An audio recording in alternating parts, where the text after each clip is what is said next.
Hello friends, good afternoon. मैं Chandni Pandey everyday home science UGC NET JRF paper second के बारे में आज पढ़ेंगे। आज हम बात करेंगे वस्त्र उपयोगी रेशों के गुण, प्रॉपर्टीज ऑफ टेक्सटाइल फाइबर। हमारे कौन कौन से फाइबर हैं, उन फाइबर का हमारे टेक्सटाइल में क्या क्या उपयोगिता है, उन सारी चीजों के बारे में आज हम बात करेंगे। इससे पहले हमने वस्त्र का इतिहास, इंट्रोडक्शन, उससे मैंने आपको परिचय कराया था फर्स्ट वीडियो में। यह हमारा सेकंड वीडियो है, इसमें हम बात करेंगे रेशों के गुण। आइए हम बात करते हैं वस्त्र उपयोगी रेशा। रेशे या तंतु, रेशे को ही हम तंतु कहते हैं, इंग्लिश में हम फाइबर कहते हैं। तो रेशे के गुण कौन कौन से, आइए हम बात करते हैं। पहला है पर्याप्त मजबूती। अगर हम कोई रेशा तैयार करते हैं, अगर उसमें पर्याप्त मजबूती नहीं होगी तो हमारा वो रेशा क्या होगा, टूट जाएगा। अगर हम उस रेशे को करघे पे चढ़ाते हैं धागा बनाने के लिए, तो उसमें हमारा धागा नहीं तैयार, पर्याप्त मात्रा में मजबूती नहीं पाती है। इससे पहले मैं थोड़ा सा इंट्रो बता दूं कि रेशा जो है हमारा, ये वस्त्र निर्माण की मूलभूत इकाई है। इनके बिना वस्त्र निर्माण करना संभव नहीं है। प्रकृति में अनेकों प्रकार के रेशे विद्यमान हैं, परंतु सभी रेशों से वस्त्र निर्माण का कार्य संभव नहीं है, क्योंकि सभी रेशों में सारे गुण उपस्थित नहीं होते हैं जो बाकी रेशों में होते हैं। जैसे कि हमारा कपास है, लिनन है, जूट है, हेम्प है, इन सारी रेशों से हम जो प्राप्त रेशा होती है, इनसे हम वस्त्र का निर्माण करते हैं। ये सारे रेशे मजबूत, टिकाऊ, कोमल, सुंदर और आकर्षक बनाए जाते हैं। ये 20वीं सदी में ही वस्त्र निर्माण स्टार्ट हो गया था, लेकिन 20वीं सदी में एक क्रांति आई जिसमें मानव ने बिना रेशे के उपयोग किए रासायनिक पदार्थों के उपयोग करके ऐसे सुंदर, आकर्षक, कोमल, चिकने, टिकाऊ वस्त्र बनाना प्रारंभ कर दिया, जिसमें पहनने में भी आरामदायक होता था और निरंतर वो चलती रहती थी। अब हम बात करेंगे मजबूती के बारे में हम बात करेंगे। मजबूती हमारे फाइबर्स के लिए कितना इम्पोर्टेंट है। तो वस्त्र उत्पादन में रेशों में पर्याप्त मजबूती, उसकी दृढ़ता ही उसकी नितांत आवश्यक है। रेशों को बहुत अधिक रगड़, तनाव, दबाव, खींचातानी का सामना करना पड़ता है। अगर रेशों में खींचातानी को सहन करने की क्षमता नहीं होगी तो वो टूट जाता। रेशों में धागा तैयार करते समय उनमें एक ऐंठन दी जाती है, उनमें एक तरह की ऐंठन दी जाती है। ऐंठन किस तरह की दी जाती है, उसमें आप देखोगे कि एक तरह का एक ऐंठन दी जाती है, इस तरह से ये रेशों में एक ऐंठन दी जाती है, जिस तरह हमारा धागा तैयार होता है। आप ये देख पा रहे होंगे कि किस तरह से मैं एक ऐंठन दे रही हूँ। इस तरह ऐंठन दे करके हमारे धागे तैयार किए जाते हैं। ऐंठन देते समय वे बार बार टूट जाएंगे, जिससे धागा निर्माण करना मुश्किल कार्य हो जाएगा। अगर उसमें पर्याप्त मजबूती नहीं है तो वो टूट जाएंगे। इसी प्रकार वस्त्र बनाने में भी धागों को बीम पर चढ़ाया जाता है, और इस बीम की प्रक्रिया में बीम पे चढ़ाते समय हमारा जो खिंचाव होता है वो भी बहुत ज्यादा होता है, जिसमें वस्त्र बुनते समय भी ताने और बाने दोनों ओर के धागों को अधिक खींचातानी करना पड़ता है। तो इसमें एक वर्ड आया, ताना और बाना। ताना बाना के बारे में अक्सर एग्जाम में पूछता है कि ताना कौन सा होता है और बाना कौन सा होता है। तो जो हमारा इसे हम कहते हैं ताना कहते हैं, और इसे हम बाना कहते हैं, ये याद रखिएगा। जिसे धागों को अधिक दबाव सहन करना पड़ता है। धागे में खिंचाव, तनाव, झटके को सहन करने की क्षमता कम होती है अगर वो कमजोर है तो। फिर रेशों या धागों द्वारा तनाव, खिंचाव, दबाव और झटकों को सहन करने की क्षमता शक्ति ही तनाव शक्ति कहलाती है। अब बात करते हैं हम दूसरा, संतोषजनक लंबाई। अगर उसमें संतोषजनक लंबाई न हो तो हमारा वस्त्र कैसा होगा। रेशों में संतोषजनक लंबाई का रहना नितांत आवश्यक है।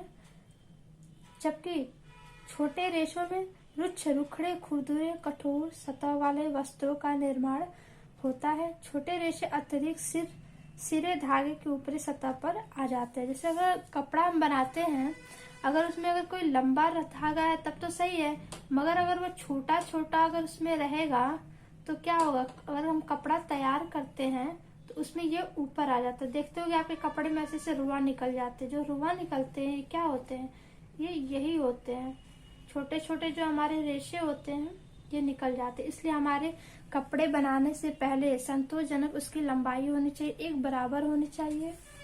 इसे हम संतोषजनक लंबाई कहेंगे। नेक्स्ट है हमारा, एक मिनट, जैसे कि हमारे कपास के रेशे काफी छोटे होते हैं जिन्हें स्टेपल कहते हैं। आपको पता होगा कि कपास के रेशे को हम स्टेपल कहते हैं।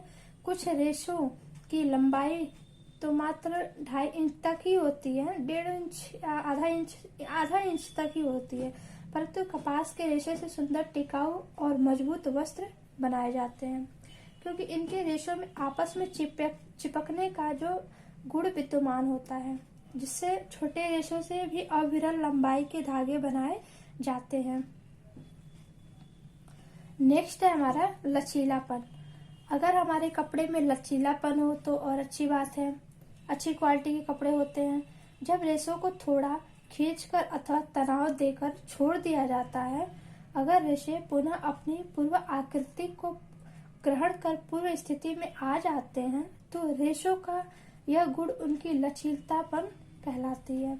किसी कपड़े को अगर हम खींचते हैं, जैसे कि हमारा ऊन है, ऊन आप लोगों ने कभी कभी देखा, ऊन को हम खींचते हैं और खींचातानी करने में वो खींचने के बाद एक जगह पे आ जाती है, तो उसे हम क्या कहते हैं, वो अच्छी क्वालिटी का लचीलापन। जैसे लास्टिक में ऊन ही मान लो, ऊन है, बहुत सारे ऐसे कपड़े हैं जो लेलॉन का होता है, जो खींचने पे फिर वो अपने पुनः स्थिति में आ जाते हैं।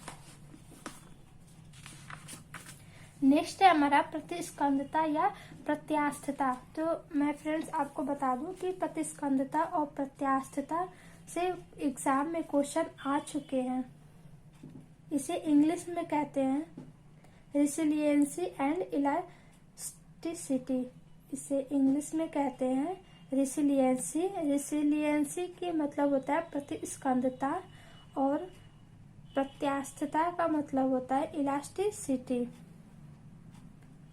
तो हम बात करेंगे पहले प्रतिस्कंदता के बारे में। प्रतिस्कंदता क्या होती है?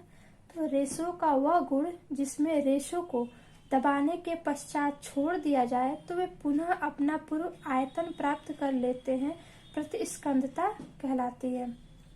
रेशों का वह गुण जिसमें रेशों को दबाने के पश्चात छोड़ दिया जाए तो वे पुनः अपना पूर्व आयतन प्राप्त कर लेते हैं, प्रतिस्कंदता कहलाती है। जैसे कि लैलॉन का कपड़ा, लैलॉन के कपड़े में हम कितना भी हम प्लेट बैठा दे या हम बैठते हैं, ट्रेवल करते हैं, हमारे उसमें सिकन आ जाए तो खड़े होने के बाद वो फिर अपनी पुनः स्थिति में ही आ जाती है। मगर अगर आप कॉटन का कपड़ा पहनते हो, उसमें अगर आप बैठते हो और इधर उसमें थोड़ी बहुत सिलवटें पड़ जाती हैं तो अपनी पुनः स्थिति में नहीं आती है।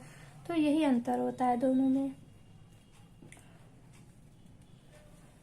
रेशों में उपस्थित प्रतिस्कंदता के गुण के कारण ही वस्त्र में शीघ्रता से सिकन नहीं पड़ता है। वस्त्रों को दैनिक प्रयोग के पश्चात टाकना, मोड़ना अथवा लपेटना पड़ता है, जिसमें उनकी तहें अक्सर मुड़ जाती हैं, विकृत हो जाती है, परंतु फिर भी वह वस्त्र प्रतिस्कंदता के गुण के कारण ही अपने पूर्व आकृति प्राप्त कर लेती हैं। यहाँ एक और बता दूं कि लचीलापन एवं प्रतिस्कंदता की तरह रेशों में प्रत्यास्थता का गुण होना भी अनिवार्य है। अगर रेशे में प्रत्यास्थता का गुण नहीं है तो भी वहाँ पे सही नहीं होता है। जब तक रेशों में पर्याप्त प्रत्यास्थता नहीं होगी तब तक उसमें धागे व वस्त्र निर्माण करना सरल नहीं होगा, क्योंकि रेशे से धागे बनाते समय उन्हें बल व ऐंठन देकर बांटा जाता है। रेशों में दबाव, खिंचाव, तनाव पड़ता ही रहता है। इन सारे गुणों का विद्यमान होना जरूरी है। आगे हम बात करते हैं प्रत्यास्थता। अभी हमने बात किया प्रतिस्कंदता के बारे में, अब हम बात करेंगे प्रत्यास्थता। इलास्टिसिटी ये क्या होती है? रेशों को खींचकर अथवा तान कर छोड़ देने के पश्चात। प्रत्यास्कंदता में हम दबा करके छोड़ते थे और इसमें हम तान के छोड़ेंगे। छोड़ने के पश्चात अगर वे रेशे पुनः अपनी पूर्व लंबाई को प्राप्त कर लेते हैं तो वह गुण उनकी प्रत्यास्थता कहलाती है। हम ये कह सकते हैं कि वस्त्र निर्माण के लिए प्रत्यास्थता का होना नितांत आवश्यक है, परंतु कुछ समय रेशों में जैसे कपास रेशों में प्रत्यास्थता के गुण का अभाव होता है। ये याद रखिएगा कि कपास के रेशे में प्रत्यास्थता के गुण का अभाव होता है। इसमें आपको असर्शन रीजन में ऐसे क्वेश्चन देखने को मिलते हैं। वहां पे पूछ लेगा कि प्रत्यास्थता का अभाव किस में होता है, तो कपास में होता है, परंतु उसमें अन्य गुण आपस में चिपकने का गुण बंधन क्षमता होती है, जिसके कारण इनसे मजबूत टिकाऊ वस्त्र निर्मित होते हैं। मतलब उसमें प्रत्यास्थता के अभाव तो होता है, पर कपास में चिपकने की क्षमता ज्यादा होती है। नेक्स्ट हमारा बंधन क्षमता। बंधन क्षमता क्या होती है? तो रेशों को आपस में सटने का विलक्षण अद्भुत गुण ही बंधन क्षमता कहलाती है। मतलब जो रेशा आपस में अच्छी क्वालिटी में सटता हो, बंध जाता हो, उसको हम बंध क्षमता कहते हैं। कपास के तंतु जबकि लंबाई में काफी छोटे हैं, इनमें से कुछ रेशों की लंबाई भी आधी इंच से भी कम रहती है। साथ ही उनमें लचीलापन, प्रतिस्कंदता, प्रत्यास्थता जैसे गुणों का भी अभाव रहता है, परंतु इनके रेशों में आपस में सटने का निर्मित किए जाते हैं, तो इसे हम कहते हैं प्रबंधन क्षमता। नेक्स्ट है हमारा सूक्ष्मता एक कोमल। अब जैसे कि हम कोई भी कपड़ा अगर तैयार करते हो, कोमल कैसे बनता है? अगर उसमें उसके रेशे में कोमलता नहीं होगी, उस रेशे में फिनिशिंग नहीं होगी, तो वो हमारा अच्छा कपड़ा नहीं बनेगा। तो सूक्ष्म एवं कोमल रेशों से मुलायम एवं कोमल वस्त्रों का निर्माण होता है। कोमल रेशों से निर्मित वस्त्र देखने में सुंदर आकर्षक तो होते ही हैं, प्रधान जो कोमल होते हैं उनकी लोकप्रियता काफी बढ़ जाती है। मोटे रेशों से छोटे मोटे खुरदुरे रुखड़े वस्त्र बनते हैं, जिनका उपयोग अक्सर दर्री, कालीन, पर्दे, कपड़े आदि बनाने में प्रयुक्त किए जाते हैं। खादी के वस्त्र भी अक्सर मोटे रेशों से बनाए जाते हैं। मोटे कठोर कड़े रेशों से डोरी, बोरे, टाट, चारपाई बुने जाते हैं, आपने देखा होगा। प्रधान तो हमेशा कोमल वस्त्रों का ही चुनाव करना चाहिए। नेक्स्ट है हमारा अवशोषण।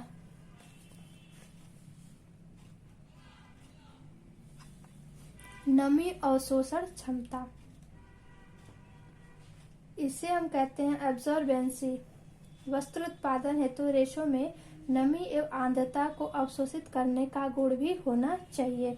गर्मी के दिनों में हमारे शरीर में पसीना निकलता है, अक्सर वस्त्र में नमी अवशोषित करने का गुण होना चाहिए, तभी वे शरीर से निकले पसीने को अवशोषित कर लेते हैं, जिससे त्वचा स्वच्छ व शीतल हो जाती है। ऐसे वस्त्र से पसीना भी शीघ्र ही सूखकर उड़ जाते, इसीलिए कहा जाता है गर्मी के दिनों में हमेशा हमें सूती कपड़े पहनने चाहिए या फिर ऐसे वस्त्र पहनने चाहिए जो हमारे पसीने को सोख सके, सूखने की क्षमता हो।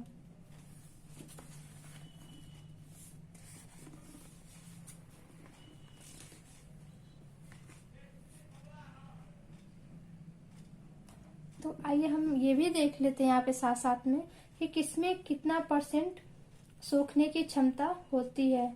तो पॉलिस्टर में आपका 3 से 5% होता है, एक्रेलिक में आपका 9 से 8% होता है, नायलॉन में आपका 11 से 12% होता है, एसीटेट में 25 से 30% होता है, ऊन में आपका 40 से 45 होता है, सूती में आपका 50 से 60 होता है, मतलब सबसे ज्यादा सूती में होता है, फिर रेयान में होता है, फिर रेशम आपका 10 से 12 होता है।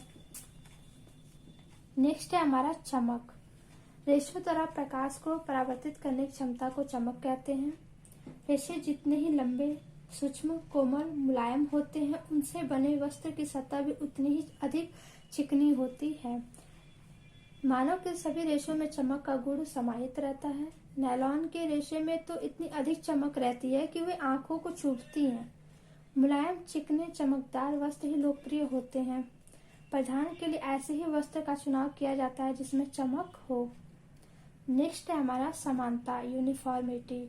वस्त्र उत्पादन हेतु रेशों में समानता का गुण अनिवार्य है। समानता का अर्थ है रेशा या धागों की लंबाई, व्यास का आकार, आकृति समान हो। अगर इनमें समानता नहीं होगी और धागे सही से मोटे तो कहीं से पतले, कहीं से गोल तो कहीं से चपटे त्रिकोण अगर हुए तो वस्त्र में भी समानता, एक रूपता नहीं रह पाएगी, उसके अंदर आ जाएंगे। जैसे कि हम बहुत सारे से कपड़ा खरीदते हैं जिसमें अगर कपड़ा धागा जो एक बराबर ना हो तो उसमें रुए निकलते हैं। जो रुआ निकलता है वो यही इसी कारण निकलता है कि उसमें समानता सही तरीके से नहीं है। इनसे निर्मित वस्त्र भी समानता, एक रूपता होनी चाहिए। प्राकृतिक रेशे जैसे कपास, लिनन, जूट आदि के रेशों में असमानता होती है। कोई रेशे लंबे होते हैं तो कोई छोटे, कोई मोटे होते हैं। तो समानता को ध्यान में रखकर गांठें या लच्छियां बनाई जाती हैं। मानव के रेशों में समानता लाने के लिए रासायनिक पदार्थों को नियंत्रित स्पिनिरेट के छिद्रों से होकर गुजारना पड़ता है। नेक्स्ट हमारा घनत्व। वस्त्रों का भार उनके घनत्व पर निर्भर करता है। जिन रेशों का घनत्व जितना अधिक होगा उनसे बने वस्त्र भी उतने ही अधिक भारी होंगे। अक्सर भारी वस्त्र अधिक गर्मी प्रदान करते हैं, परंतु यह हमेशा सत्य नहीं होता है कि भारी वस्त्र हमेशा ही गर्माहट प्रदान करते हैं। वस्त्रों की गर्माहट एक लोकप्रियता के लिए रेशों में कम घनत्व के गुण का होना अनिवार्य है। हल्के रेशों की क्षेत्र क्षमता भी अधिक होती है। नेक्स्ट है हमारा अपघर्षण प्रतिरोधक क्षमता। अपघर्षण प्रतिरोधक क्षमता किसी भी रेशे का वस्त्र उत्पादन क्षेत्र के लिए एक अनिवार्य और महत्वपूर्ण गुण है। उपभोक्ता वस्त्र क्रय करते समय इस बात की जानकारी प्राप्त कर लेना चाहता है कि वस्त्र आसानी से घर पर रगड़ कर धोया जा सकता है या नहीं। प्रायः वस्त्र को रगड़ कर धोने से वस्त्र की सतह पर रेशे के सिरे की ओर गुठली के समान निकलने लगती है। तो रेशों में रगड़ और घिसावट सहने की क्षमता का होना अनिवार्य है। प्रत्येक गृहिणी को वस्त्र को रगड़ना, धोना, टांगना, इस्त्री करना, तह करना, इन सारे रूपों में प्रयोग करना पड़ता है। इसलिए हमेशा हमें देख करके अच्छे क्वालिटी का कपड़ा लेना चाहिए। तो अभी हम पढ़े हैं 11 टॉपिक और नेक्स्ट वीडियो में हम बात करेंगे आगे के बारे में और हम पढ़ेंगे अब कपास। तो मैं आज आपको कपास पढ़ाऊंगी और इस तरह से बहुत सारी ऐसी चीजें हैं जैसे ज्वलनता, अनग्यता, कीट शोधक पदार्थों का साबुन पर क्या प्रभाव है। नेक्स्ट वीडियो में हम बात करेंगे कपास के बारे में। इसके बाद मैं आपको थर्ड वीडियो दूंगी जिसमें हम कपास और लिनन के बारे में आज बात करेंगे। Thank you so much. And हमारा 2 दिन क्लास नहीं चला था उसके लिए सॉरी। यहाँ पे थोड़ा मौसम सही ना होने के कारण और ठंड भी बहुत ज़्यादा थी, तबीयत थोड़ी हेल्थ इशू की वजह से मैं क्लास नहीं ले पाई थी। अभी हमारा क्लास कंटिन्यू चलेगा और कोशिश करूंगी कि आपको टेक्सटाइल का पूरा एक यूनिट कंप्लीट करा दूंगी। सर एक टॉपिक मैं कंप्लीट कराने की कोशिश करूंगी। Thank you so much. मिलते हैं हम नेक्स्ट वीडियो में। एंड हमारे चैनल अगर आपको पसंद आए तो प्लीज़ लाइक एंड सब्सक्राइब और बेल आइकन को दबाना ना भूलें, जिसकी वजह से हमारे नोटिफिकेशन आपको समय समय से मिलते रहे। Thank you so much.